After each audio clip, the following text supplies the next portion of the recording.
ನಮಸ್ಕಾರ, ಕನ್ನಡ ಒನ್ಗೆ ಸ್ವಾಗತ. ನಾನು ಭಾಗ್ಯನಾರಾಯಣ ಬೊಗ್ಗವರಪು. ಮಾಡೋದು ಅನಾಚಾರ, ಮನೆ ಮುಂದೆ ಬೃಂದಾವನ ಅಂತ ಒಂದು ಗಾದೆ ಮಾತಿದೆ. ಅದೇ ರೀತಿ ರಾಜಕೀಯದಲ್ಲಿ ಮಾಡೋದೆಲ್ಲ ಮಾಡಿಬಿಡೋದು, ಅದನ್ನು ಯಾರೂ ತೋರಿಸ್ಬಾರ್ದು, ಚರ್ಚೆ ಮಾಡಬಾರ್ದು, ಅದ್ರ ಬಗ್ಗೆ ಬರೀಬಾರ್ದು. ಹೀಗಂತ ಕೋರ್ಟ್ಗೆ ಹೋಗಿ ಇಂಜೆಕ್ಷನ್ ತಗೊಂಡು ಬರೋದು, ಸ್ಟೇ ತಗೊಂಡು ಬರೋದು, ನಿರ್ಬಂಧಕ ಆಜ್ಞೆ ಅಂತ ಅದಕ್ಕೆ ದೊಡ್ಡದಾಗಿ ಒಂದು ಸರ್ಟಿಫಿಕೇಟ್ ತಗೊಂಡು ಬರೋದು. ಯಾವೆಲ್ಲ ಕಾರಣಗಳಿಗೆ ಇಂತಹ ನಿರ್ಬಂಧಕ ಕಾಯ್ದೆ, ನಿರ್ಬಂಧಕ ಆಜ್ಞೆಯನ್ನು ಕೋರ್ಟಿಂದ ತರ್ತಾರೆ ಅನ್ನೋದು ನಾನು ಬಿಡಿಸಿ ಹೇಳಬೇಕಾಗಿಲ್ಲ. ರಮೇಶ್ ಜಾರಕಿಹೊಳಿ CD ಪ್ರಕರಣ ನಿಮಗೆ ಗೊತ್ತು. ರೇಣುಕಾಚಾರ್ಯ ಅವರ ಹಳೇ ಕಾಲದ ಈಸ್ಟ್ ಮೆನ್ ಕಲರ್ ಫೋಟೋಸ್ ಬಗ್ಗೆನೂ ಸಹ ನಿಮಗೆ ಗೊತ್ತು. ಮತ್ತು ಉಳಿದಂತೆ ಕಾಂಗ್ರೆಸ್ನ ಆ ಪುಣ್ಯಾತ್ಮ ಒಬ್ಬರಿದ್ರಲ್ಲ, ಮೇಟಿ ಮಲ್ಲಿಕಾರ್ಜುನ, ಅವರ ವಿಚಾರ ನಿಮಗೆ ಗೊತ್ತು. ಇಂತಹದ್ರಲ್ಲಿ ಸಿಕ್ಕಾಕೊಳ್ತಾರೆ ಈ ರಾಜಕಾರಣಿಗಳು. ಆನಂತರ ಜನರಿಗೆ ಅದು ತಿಳಿಬಾರ್ದು, ತೋರಿಸ್ಬಾರ್ದು, ಯಾರು ಚರ್ಚೆ ಮಾಡಬಾರ್ದು, ಬರೀಬಾರ್ದು ಅಂತ ಅದಕ್ಕೆ ಸ್ಟೇ ತಗೊಂಡು ಬರ್ತಾರೆ. ಆದರೆ ಈಗ ಇನ್ನೊಂದು ಸ್ಟೇ ಬಂದಿದೆ. ಅದು ಯಾವ ಕಾರಣಕ್ಕೆ ಬಂದಿದೆ ಅನ್ನೋದು ಸ್ಪಷ್ಟ ಆಗ್ತಿಲ್ಲ, ಹೇಳೋದಕ್ಕೆ ಸ್ಪಷ್ಟವಾದಂಥ ಆಧಾರಗಳು ಸಿಗ್ತಾ ಇಲ್ಲ. ಆದರೆ ಅದು CD ವಿಚಾರ ಇರಬಹುದಾ ಅನ್ನೋದಕ್ಕೆ ಬಲವಾದ ಅನುಮಾನಗಳಿದೆ. ಆ ಸ್ಟೇ ತರ್ತಾ ಇರೋದು ಬೇರೆ ಯಾರೂ ಅಲ್ಲ, ಯಾರು ಊಹೆನೇ ಮಾಡದೇ ಇರುವಂತಹ ವ್ಯಕ್ತಿ ನಮ್ಮ ಮಾಜಿ ಮುಖ್ಯಮಂತ್ರಿಗಳಾದ ಬಸವರಾಜ ಬೊಮ್ಮಾಯಿ ಅವರು. ಬಸವರಾಜ ಬೊಮ್ಮಾಯಿ ಅವರು ದಿಢೀರಂತ ಕೋರ್ಟ್ಗೆ ಹೋಗಿದ್ದಾರೆ. ನನ್ನ ಬಗ್ಗೆ ಕೆಲವೊಂದಷ್ಟು ಸುಳ್ಳು ಆರೋಪಗಳು ಬರುತ್ತೆ, ಅದನ್ನು ಪ್ರಸಾರ ಮಾಡಬಾರ್ದು ಅಂತ ಎಲ್ಲ ಮಾಧ್ಯಮಗಳಿಗೂ ನಿರ್ದೇಶನ ಕೊಡಿ ಅಂತ ಕೋರ್ಟ್ ಮುಂದೆ ಹೋಗಿ ಅಪ್ಲಿಕೇಶನ್ ಹಾಕಿದ್ದಾರೆ, ಇಂಜೆಕ್ಷನ್ ಕೇಳ್ತಾ ಇದ್ದಾರೆ. ಕೋರ್ಟ್ ಅದನ್ನು ಹೇಳ್ತೀವಿ ಅಂತ ಹೇಳಿದೆ. ಇವತ್ತು ಅಥವಾ ನಾಳೆ ಅದಕ್ಕೆ ಒಂದು ಸ್ಟೇ ಕೊಡ್ತಾರೋ ಅಥವಾ ಏನಾಗುತ್ತೋ ನೋಡಬೇಕು. ಸೊ ಇದು ಒಂದು ರೀತಿ ಬೇಡವೋ ಶಿಷ್ಯ, ಇದು CD ವಿಷಯ ಅನ್ನೋ ರೀತಿ ಇದೆ. ಹಾಗಾದರೆ ಈ ರಾಜಕಾರಣಿಗಳು ಏನು ಅಂದ್ಕೊಂಡಿರ್ತಾರೆ? ತಾವು ಹಲ್ಕಟ್ಟು ಕೆಲಸ ಮಾಡಬೇಕಾದ್ರೆ ಈ ತಂತ್ರಜ್ಞಾನದ ಯುಗದಲ್ಲಿ ತಾವೇ ರೆಕಾರ್ಡ್ ಮಾಡ್ಕೊಂಡು ಸಿಕ್ಕಾಕೊಳ್ಳೋದು. ಪ್ರಜ್ವಲ್ ರೇವಣ್ಣ ಮೇಲಿರುವಂತಹ ಆರೋಪಗಳಾದೇನೆ. ತನ್ನ ತೆವಲು ತೀರಿಸ್ಕೊಳ್ಳೋದೇ ಅಲ್ಲದೆ ಅದನ್ನು ರೆಕಾರ್ಡ್ ಮಾಡುವಂತಹ ಚಟ ಬೇರೆ. ಅದೇನು ಮತ್ತೆ ಕೂತ್ಕೊಂಡು ನೋಡ್ತಾರೋ ಏನೋ, ಅದರಲ್ಲೊಂದು ಸುಖ ಇದೆಯೇನೋ ಸೈಕೋಪಾತ್ಗಳಿಗೆ. ಅಂತಹ ಆರೋಪಗಳು ಒಂದು ಕಡೆ, ಇನ್ನೊಂದು ಕಡೆ ವಿಡಿಯೋ ಚಾಟ್ ಅಂತೆ, ವಿಡಿಯೋ ಕಾಲಿಂಗ್ ಅಂತೆ, ಅದರಲ್ಲಿ ರೆಕಾರ್ಡಿಂಗ್ ಮಾಡ್ಕೊಳ್ಳೋದಕ್ಕೆ 1000 ಆಪ್ಷನ್ಸ್ ಇದೆ ಅಂತ ಇವ್ರಿಗೂ ಗೊತ್ತಿರುತ್ತೆ. ಆದರೂ ಸಹ ತೆವಲಿಗೆ, ಚಟಕ್ಕೆ ಬಲಿಯಾಗಿ ಅದು ಇಡೀ ರಾಜ್ಯದಲ್ಲಿ ಗಬ್ಬೆದ್ದೋಗಿ ಹೊರಗೆ ಬರುವಂತಹ ಸನ್ನಿವೇಶ ಬಂದಾಗ ಇವರು ಮಾಡುವಂತಹ ಜನರ ದುಡ್ಡಿನಲ್ಲಿ ಅನ್ನ ತಿನ್ನುವಂಥವ್ರು ರಾಜಕಾರಣಿಗಳು. ಅವ್ರಿಗೆ ಸಂಬಳ ಬರುತ್ತೆ ಅನ್ನೋದಾದರೆ, ಪೆನ್ಷನ್ ಬರುತ್ತೆ ಅನ್ನೋದಾದರೆ ಅದು ಜನರ ತೆರಿಗೆ ದುಡ್ಡಿಂದ, ಅವರ ಕಾರಿಂದ ಹಿಡಿದು, ಅವರ ಪ್ಯೂನಿಂದ ಹಿಡಿದು, ಅವರ ಮನೆ ಬಾಡಿಗೆಯಿಂದ ಹಿಡಿದು, ಟೆಲಿಫೋನ್ ಬಿಲ್ನಿಂದ ಹಿಡಿದು, ಓಡಾಡೋ ಕಾರು, ಟ್ರೈನು, ಫ್ಲೈಟು ಎಲ್ಲದರ ದುಡ್ಡು ಜನ ಕೊಟ್ಟಿರುವಂತಹ ದುಡ್ಡು. ಆದರೆ ಆ ಜನಕ್ಕೆ ಇವರು ಮಾಡೋ ಹಲ್ಕ ಕೆಲಸಗಳು ಹೊರಗೆ ಬರೋ ಸಂದರ್ಭ ಬಂದಾಗ ಅದಕ್ಕೆ ಸ್ಟೇ ಒಂದೋ ಇಂಥ ಹಲ್ಕ ಕೆಲಸಗಳನ್ನು ವೈಯಕ್ತಿಕ ವಿಚಾರ, ಅವ್ರ ಚಟಕ್ಕೇನೋ ಮಾಡ್ಕೊಳ್ತಾರೆ, ವೈಯಕ್ತಿಕವಾಗಿ ಅದು ಮಾಡ್ಕೊಳ್ಳಿ, ಅದ್ರ ಬಗ್ಗೆ ನಮಗೆ ಯಾರು ಮಾತಾಡೋದಕ್ಕೆ ಯಾರಿಗೂ ಹಕ್ಕಿಲ್ಲ. ವೈಯಕ್ತಿಕವಾಗಿ ಏನೋ ಮಾಡ್ಕೊಳ್ತಾರೋ ಮಾಡ್ಕೊಳ್ಳಿ. ಆದರೆ ಅದು ರೆಕಾರ್ಡ್ ಆಗೋದು, ಅದು CD ಆಗೋದು, ಆಡಿಯೋ ಹೊರಗೆ ಬರೋದು, ವಿಡಿಯೋ ಹೊರಗೆ ಬರೋದು, ಆನಂತರ ಇವರು ಕೋರ್ಟ್ಗೆ ಹೋಗಿ ಇಂಜೆಕ್ಷನ್ ತಗೊಂಡು ಬರೋದು, ಇನ್ನೆಂತೆಂಥದೋ ಅಸಹ್ಯಗಳಾಗಿ ಇಡೀ ಸಮಾಜ ಗಬ್ಬೆದ್ದೋಗೋದು.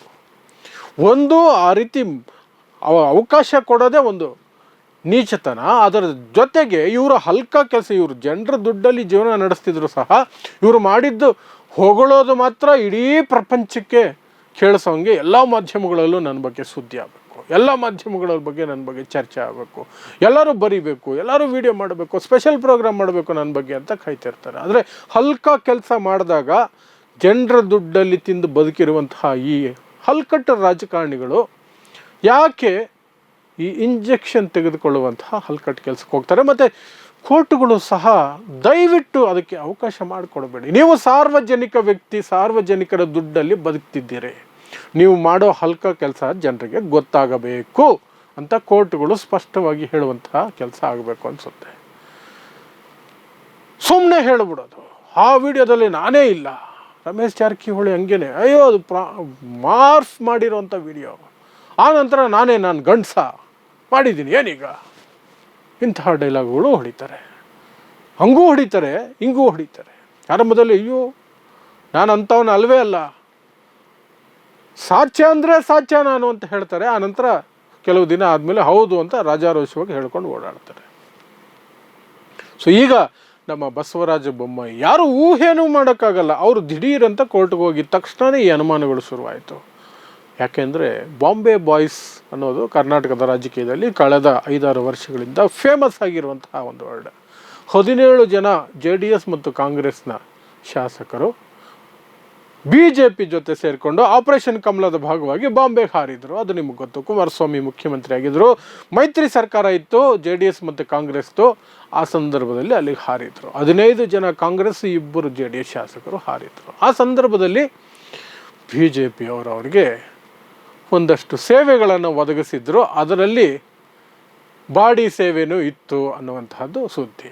ಆ ಬಾಡಿ ಸೇವೆಯನ್ನು BJP ಅವರು ಸುಮ್ಮನೆ ಒದಗಿಸಲಿಲ್ಲ, ಅಥವಾ BJP ಪರವಾದ ವ್ಯಕ್ತಿಗಳು ಸುಮ್ಮನೆ ಒದಗಿಸಲಿಲ್ಲ. ಅಲ್ಲಲ್ಲಿ ಕ್ಯಾಮ್ರಾಗಳು ಇಟ್ಕೊಂಡು ಇವರ ಎಲ್ಲ ಚೆಲ್ಲಾಟಗಳನ್ನು, ಉರುಳಾಟಗಳನ್ನು ಚೆನ್ನಾಗಿ ವಿಡಿಯೋ ಮಾಡಿ ಇಟ್ಕೊಂಡಿದ್ದಾರೆ, ಮುಂದಿನ ದಿನಗಳಲ್ಲಿ ಬೆದರಿಸೋದಕ್ಕೆ ಅಂತಲೇ. ಆ ಕಾರಣಕ್ಕಾಗಿಯೇ ಅವರನ್ನು ಬಾಂಬೆ ರೆಸಾರ್ಟ್ಗಳಲ್ಲಿ ಬಳಸ್ಕೊಳ್ಳಾಯಿತು ಅಂತ ಹೇಳಲಾಗ್ತಿದೆ. ಅದರಲ್ಲಿ ಈ ರೀತಿ ಹೇಳಿಕೆ ಬಂದಾಗ, ಈ ರೀತಿ ಅನುಮಾನಗಳು ಬಂದಾಗ, ಯಾರೊಬ್ಬರು ಆರೋಪ ಮಾಡಿದಾಗ ಸುಳ್ಳಿರಬಹುದು, ಸುಮ್ಮನೆ ಹೇಳ್ತವ್ರೆ ಅಂತ ಅನ್ಕೋಬೋದು. ಆದರೆ ಅದರಲ್ಲಿ 13 ಜನ, ಸುಮಾರು 13 ಜನ ಕೋರ್ಟ್ಗೆ ಹೋಗಿ ನನ್ನ ಬಗ್ಗೆ ಯಾವುದೂ ಪ್ರಸಾರ ಆಗಬಾರ್ದು, ನನ್ನ ಬಗ್ಗೆ ಯಾವ CDನೂ ಬರಬಾರ್ದು, ನನ್ನ ಬಗ್ಗೆ ಯಾವ ವಿಡಿಯೋಗಳು ಬರಬಾರ್ದು, ಬರುತ್ತೆ ಅಂತ ಅನುಮಾನ ಇದೆ, ಅದಕ್ಕೆ ಸ್ಟೇ ಕೊಡಿ.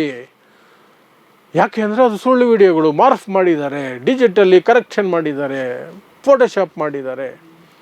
ಈ ಥರ ಒಂದು ಡೋಂಗಿ ಕಥೆಗಳನ್ನು ಕಟ್ಟಿ ಕೋರ್ಟ್ ಮುಂದೆ ಹೋಗಿ ಇಲ್ಲಿಯವರೆಗೆ ಸುಮಾರು 3-4 ವರ್ಷಗಳಿಂದ ರಮೇಶ್ ಜಾರಕಿಹೊಳಿ ಅವರ ವಿಡಿಯೋ ಹೊರಗೆ ಬಂದ ನಂತರ ಇಲ್ಲಿಯವರೆಗೆ ಸುಮಾರು 12-13 ಜನ ಅಂತೆ, 12-13 ಜನ. ಆ 17 ಜನ ಯಾರು ಬಾಂಬೆಗೆ ಹೋಗಿದ್ರಲ್ಲ, ಬಾಂಬೆ ಬಾಯ್ಸ್ ಅಂತ ಕರೆಸ್ಕೊಂಡು, ಅದರಲ್ಲಿ 12-13 ಜನ ಈ ರೀತಿ ಸ್ಟೇ ತಗೊಂಡಿದ್ದಾರಂತೆ. ಮಾಧ್ಯಮಗಳಲ್ಲಿ ನಮ್ಮ ಬಗ್ಗೆ ಆ ಥರದ್ದು ಯಾವುದೂ ಬರಬಾರ್ದು.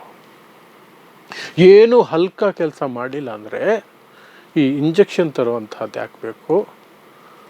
ಕೋರ್ಟ್ಗೆ ಹೋಗಿ ಸ್ಟೇ ಕೊಡಿ, ನನ್ನ ಮೇಲೆ ಏನೋ ಬರುತ್ತೆ ಅಂತ ಬಾಯಿ ಬಡ್ಕೊಳ್ಳೋದು ಯಾಕೆ ಬೇಕು? ವೈಯಕ್ತಿಕವಾಗಿ ಏನೋ ಮಾಡ್ಕೊಂಡು ಸಾಯ್ರಿ, ಅದು ನಿಮ್ಮ ಪರ್ಸ್ನಲ್ ವಿಚಾರ. ಅದನ್ನು CD ಮಾಡ್ಕೊಳ್ಳೋದು, ನೀವೇ ವಿಡಿಯೋ ಮಾಡ್ಕೊಳ್ಳೋದು, ಅಥವಾ ಬೇರೆಯವ್ರಿಗೆ ವಿಡಿಯೋ ಮಾಡ್ಕೊಳ್ಳೋಕೆ ಅವಕಾಶ ಮಾಡಿಕೊಡೋದು, ಸಿಕ್ಕಾಕೊಳ್ಳೋದು, ರಾಜಕಾರಣ ಮೊದಲೇ ಭ್ರಷ್ಟಾಚಾರದಲ್ಲಿ ಗಬ್ಬೆದೋಗಿದೆ. ಅದರ ಜೊತೆಗೆ ಇದೊಂದು ಹೊಸದೇನಲ್ಲ, ಇದು ಬೇರೆ ರೀತಿ ನಡೀತಿತ್ತೇನೋ. ಈಗ ಟೆಕ್ನಾಲಜಿ ಕಾರಣಕ್ಕೆ ಎಲ್ಲ ಹೊರಗೆ ಬರ್ತಾ ಇದೆ. ಆ ಹೊಲಸಿನ ಮಧ್ಯೆ ನಾವು ಒದ್ದಾಡಬೇಕು. ಆದರೆ ಬಾಯಿ ಬಿಟ್ಟು ಯಾರೂ ಮಾತಾಡೋಂಗಿಲ್ಲ. ಸ್ಟೇ, ಇಂಜೆಕ್ಷನ್,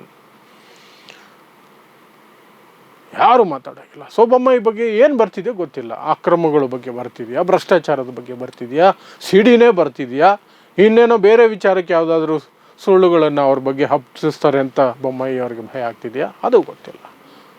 ಬಟ್ ಈ ರೀತಿ ಇಂಜೆಕ್ಷನ್ ತೆಗೆದುಕೊಂಡು ಬಂದಾಗ ಮೊದಲನೇ ಅನುಮಾನ ಬರೋದೆ CD ಇರಬಹುದೇನೋ ಅಂತ.